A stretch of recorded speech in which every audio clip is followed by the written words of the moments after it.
Welcome to the Dave Pamah Show, the podcast that revives, restores, and awakens your innermost capabilities. You have the training and the talent to succeed, but do you have the guts to fail? I love what I do.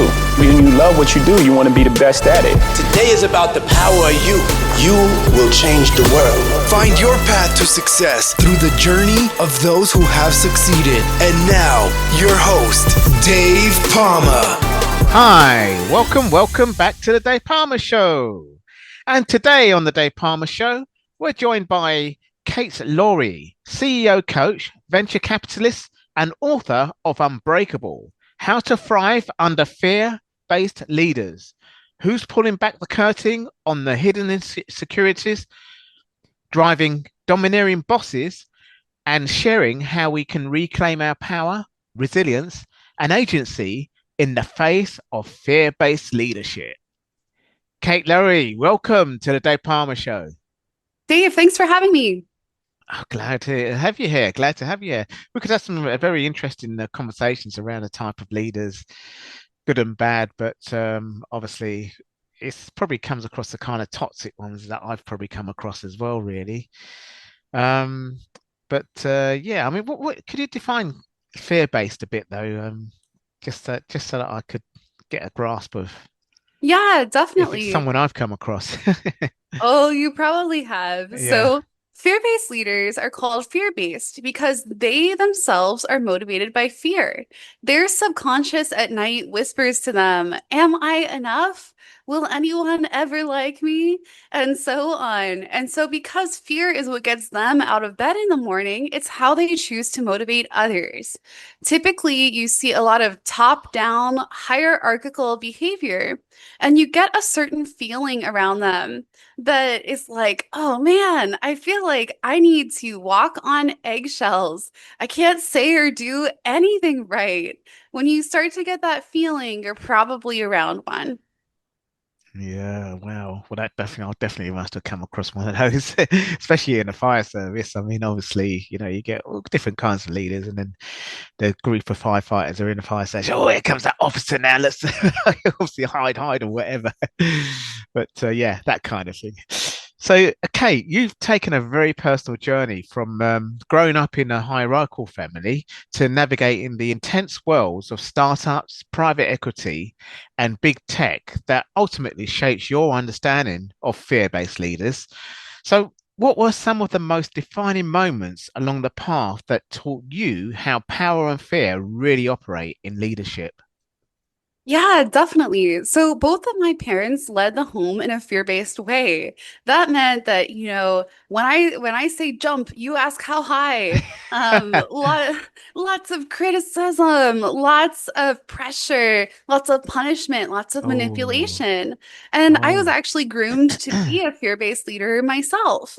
But I didn't like that. I didn't want to become one. And so Yeah. instead, I took all the skills that I learned resisting and learning to thrive under my fear-based family and applied it to the business environments that I went into. So in business, I've had about 8 fear-based leaders, and that means that I've had years of experience testing what works on them, what doesn't. And at the end of the day, they're actually really predictable. Because they run on fear, it kind of robs them of their creativity. And they typically behave in very simple, predictable ways if you understand how they think and make decisions. Oh, I see. Okay. So that must be quite interesting, just getting 8 fear-based leaders, which is something you didn't really like when you grew up with it. I mean, didn't that contradict, you know, that you didn't like growing up with the fear-based leaders, parenting, but all of a sudden you're now around these leaders. How does that work out?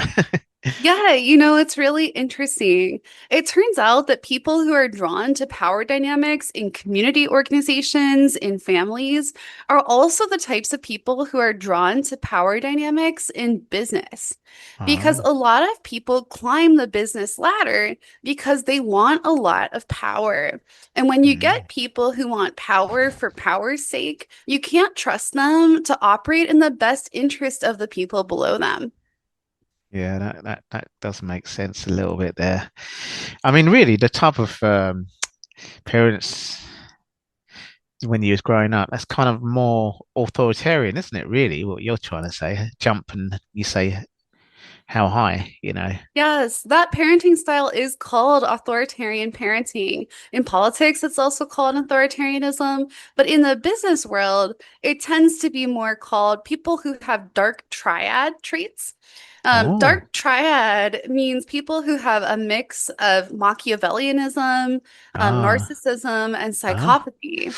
And oh, when you get people in business who say, no one else around me matters. I'm above everyone else.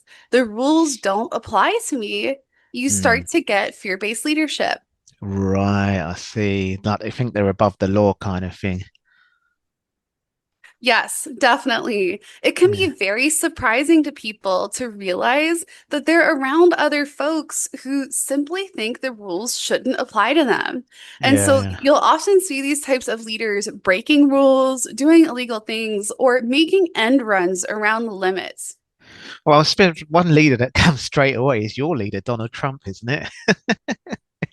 Well, certainly. Politicians on both sides of the aisle have Well, he's a always businessman as well, so I suppose it does come, come across that this definition, I suppose, doesn't it? it does. There are examples in different political regimes all around the world who fit this archetype, and also people who don't. But I think we can all say that right now, this leadership style is very popular. It's in vogue, and a lot of Yeah. people just don't know how to deal with it.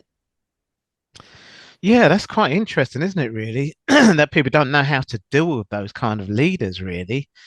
Um, but the thing is that wouldn't they get caught out one day, that type of leader? I mean, if they're breaking the rules or think they're above the law and stuff like that. I mean, I suppose really the narcissism in them will make them feel as if they're bulletproof, I guess. It does. It's blinding. It makes them feel like they're not accountable. And for a lot of them, they do manage to buy or bully their way out of problems. For example, you look at someone like Elon Musk. Elon Musk has done a lot of things over the years that have been pretty illegal. And yet, Oh, I because he didn't know. has massive teams of lawyers, he's got lots Yeah. of money, he can figure his way out. The Hmm. trick for being around these leaders is understanding how you don't get swept up in any illegal behavior and knowing how to protect yourself and what you care about in ways that allow you to thrive even in the face of adversity. Yeah, that's pretty much sums that one up. We had this thing called trade unions and trade union lawyers, but even then, you might get those type of leaders in there as well. Oh man, pretty much anywhere in the world that there is power, you're going to find people who want to abuse it. It's Yeah. not everyone, but when I No. started my career, it was maybe 3 in 10 of the leaders I've encountered. I think I've had 30 bosses now in my career, and in the last 5 years, 7 out of 10 have been like this. In Silicon Valley, my peers are saying, they all are having bosses like this. And when people Mm. leave a company to try to get away from it, they jump from the frying pan straight into the fire into another bad situation. And that's why I wrote a toolkit that teaches people what tactics actually work on people like this so that you can stand to be around them and still have a good life. Could these leaders be your immediate line manager, not necessarily right up the hierarchical or people like Elon Musk and Donald Trump, who are like global Oh, powers certainly. almost, aren't they? This doesn't just affect people in like halls of power. You could be working at a car wash and have a boss like this. You Yeah. could be, volunteering at a church and have your church leader be like this. It's Uh, really something You that could have a shows up. spouse like that, couldn't you? But I mean, it Oh, is true. yeah. It is true. I mean, because they're adding, well, like you said, you grew up in a household like that. So I suppose that is, someone, one of those spouses between your mum and dad was like that. Not. I'm Exactly. sorry for digging up your. It's just that you mentioned it. That's why I'm saying it now. No, my parents are pretty bad people. Oh no, You don't know, say like that. they are. Oh right, okay. They do a lot of cruel things. Oh But the thing is, when you're around people like that, you can learn how to deal with it. And yeah. the leaders will tell you, you're nothing without me. You're powerless. You have no hope. Resistance is futile. But that's really not true.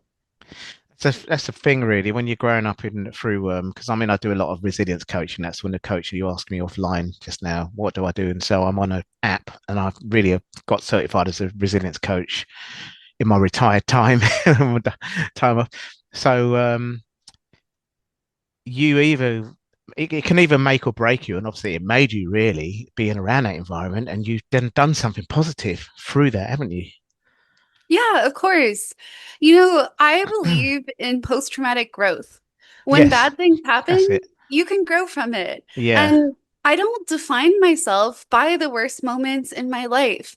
You know, Growing up in a very tough, difficult environment where there wasn't a lot of warmth, there wasn't a lot of nurturing, um, Is that from has both your parents then? yeah, both of my parents are like that. And what it has meant for me is that I know the value of nurturing. I know the value of kindness. I know the value of empathy. Mm. And And those those are are the sort things, of values you embrace now.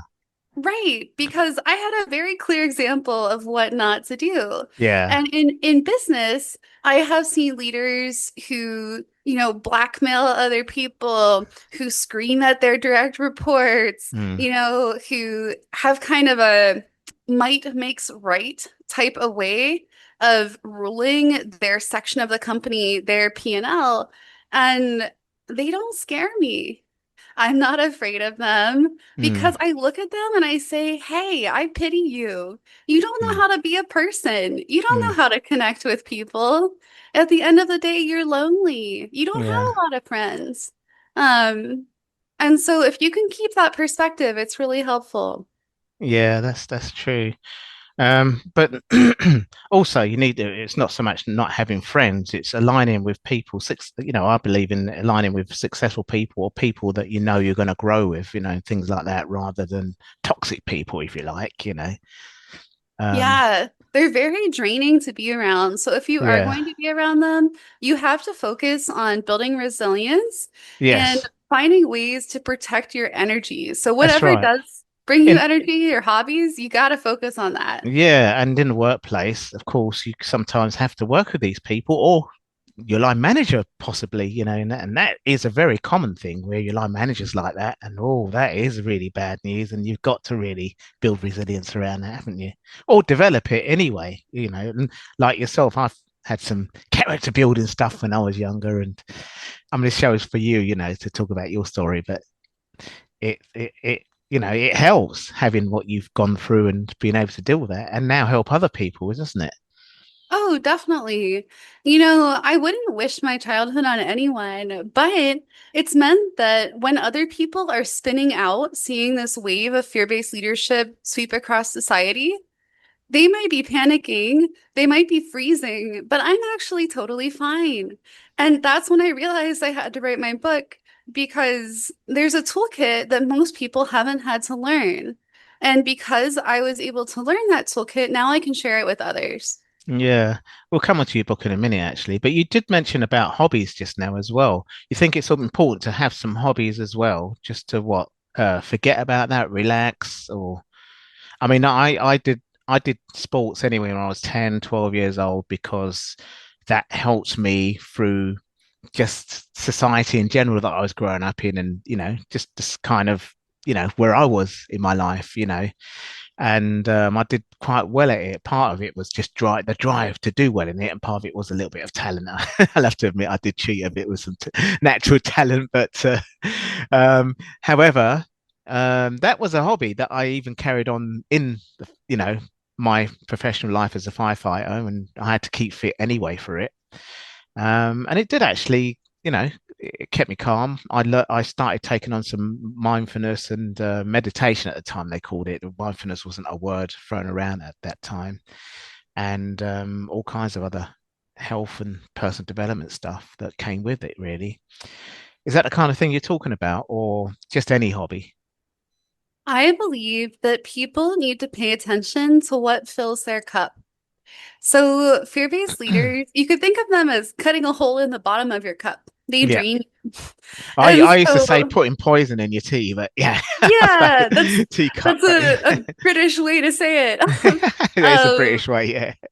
but whatever it is that fills your cup, it could be gardening, it could be spending time with your kids, it could be candle making or baking or sports. Yeah, I always say that when you're around a fear-based leader a lot, you need at least 3 times a week where you're doing something that counteracts their draining.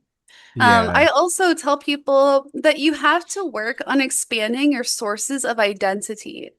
So if you only define yourself, let's say by your job, like you, like I'm a firefighter, yeah, and then someone threatens your job as a firefighter, do this thing or I'm going to fire you. It can feel yeah, like your world is collapsing. But if yeah. you're like you and you say, I'm also someone who does sports, I'm a British person. I Well, maybe you I have do kids. coaching and stuff like that. I Yeah, do coaching. yeah, yeah. And Then when someone tries to take away one of your I'm identities, podcasting now, really. yeah, you're a podcaster. It's Yes. it's no longer a big deal. No. I mean, it did help. And also, I wasn't so academic at school, but I did get a degree at the end, and that also, well, it just gave me a little bit of, I had a passion for politics, so I did it in that actually, and I was doing some trade union work, as I mentioned earlier, to do exactly what you're talking about, all this buffer the, bullies and bad leadership and stuff like that was going on. Um, and also, I'm doing that alongside the politics and sports. And sorry for bringing up politics and sports, but that on top of my own profession kind of gave me some interests outside anyway, didn't it? Really. So I suppose it's like that. But however, I was just bringing up hobbies because you've got some interesting hobbies. You're also a creative writer, and you write comedies, and I love comedies. Actually, I've been in a comedy movie with some best British comedians and a Hollywood actress, Thandie Newton. I don't know if you heard of her. And also, you also write music, and I love music as well. So I thought, wow, and I'm not talented in those fields, I just like it. Yeah, that's right. I actually trained at a conservatory growing up for 7 or 8 years, and this past year I What's created a my first. conservatory? Sorry. It's like a school for music, like a college for Oh, music. okay. All right.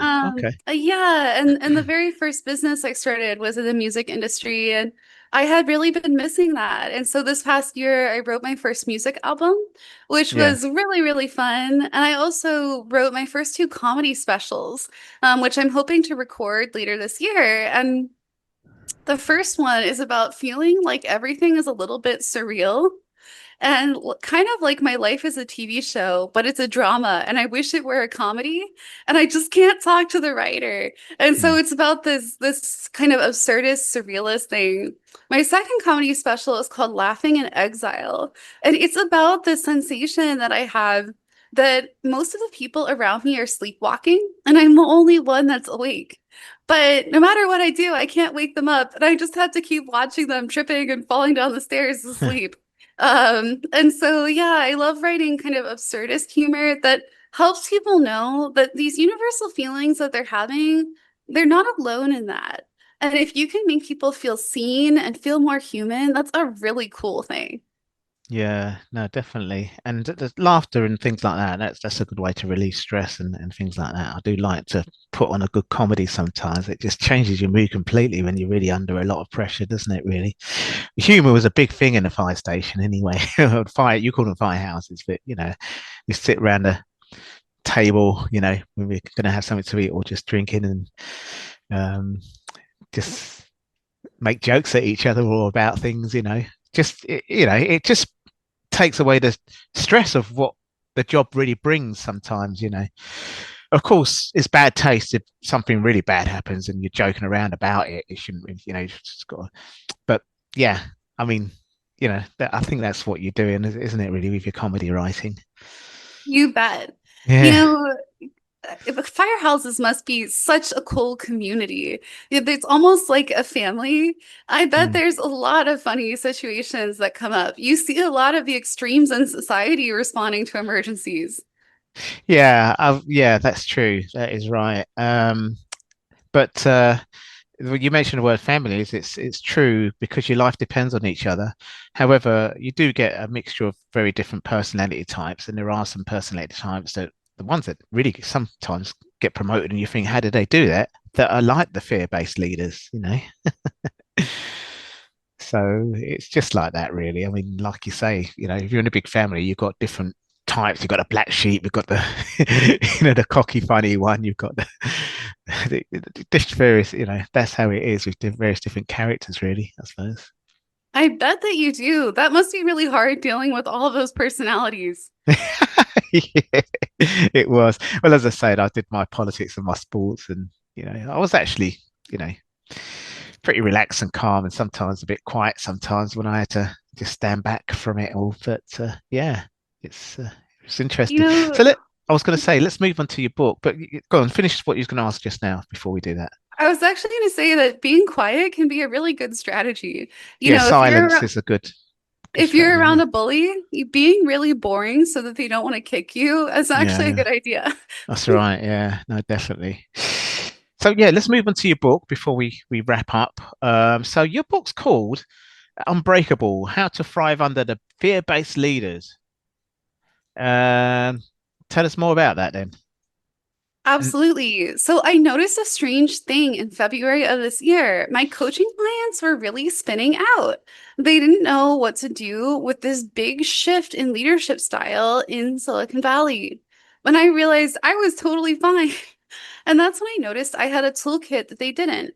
So I set out to write a book that's basically as if I'm sitting across the table from you as a friend, teaching you how to deal with assholes.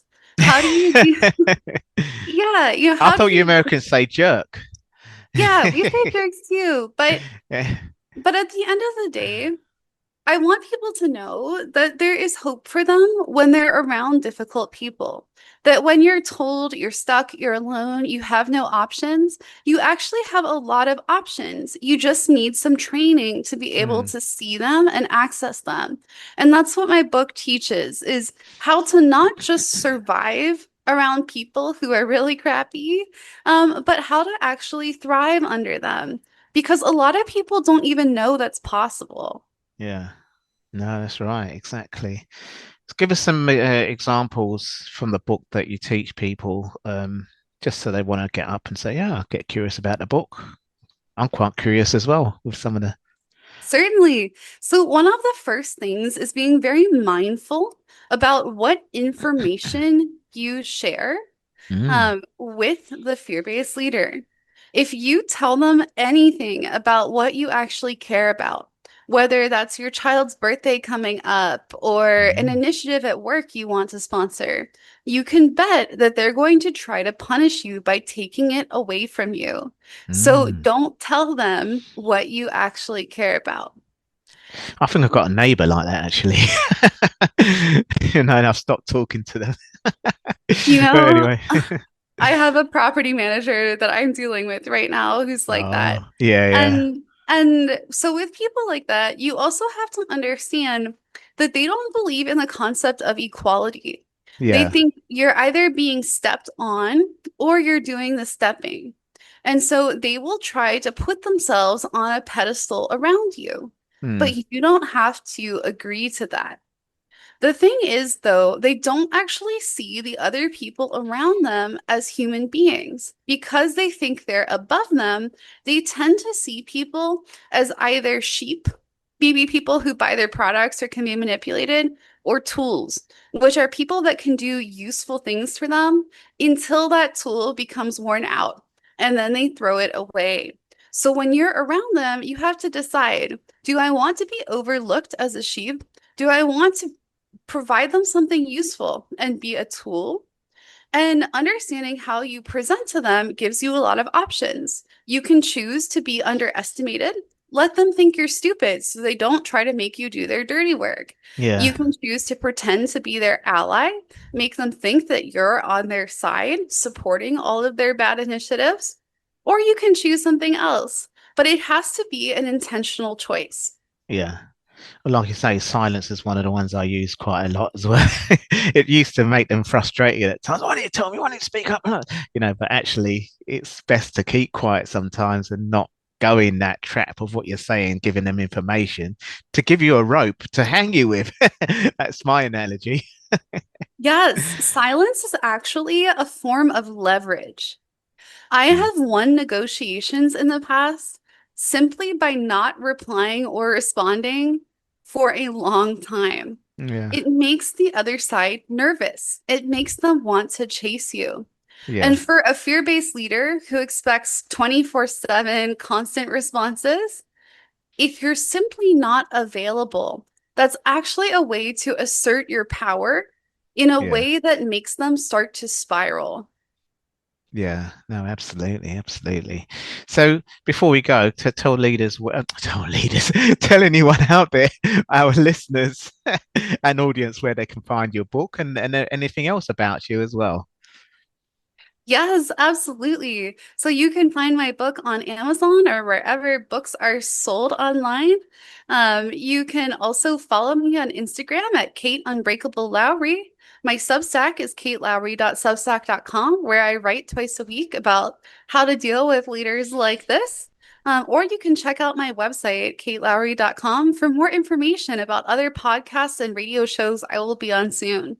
Wow, that's fantastic. That's fantastic. So before you go, what's one good inspiring thing you could say to the world out there, our listeners, and anyone else that happens to pick up this podcast?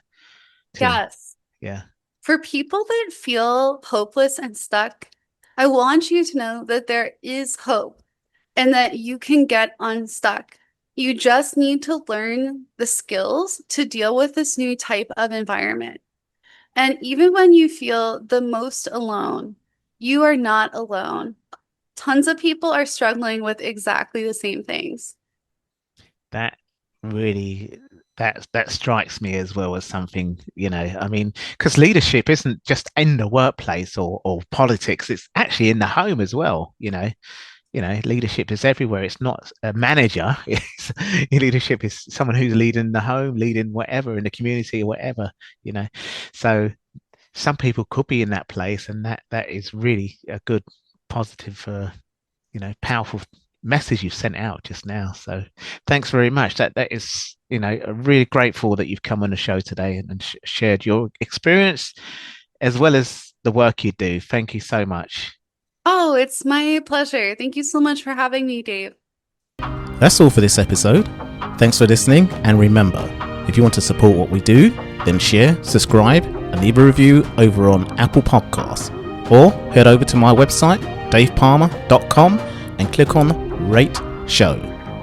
Well, that's all for now, but I'll see you in the next episode of The Dave Pamah Show. Follow us on Facebook, Twitter, and Instagram.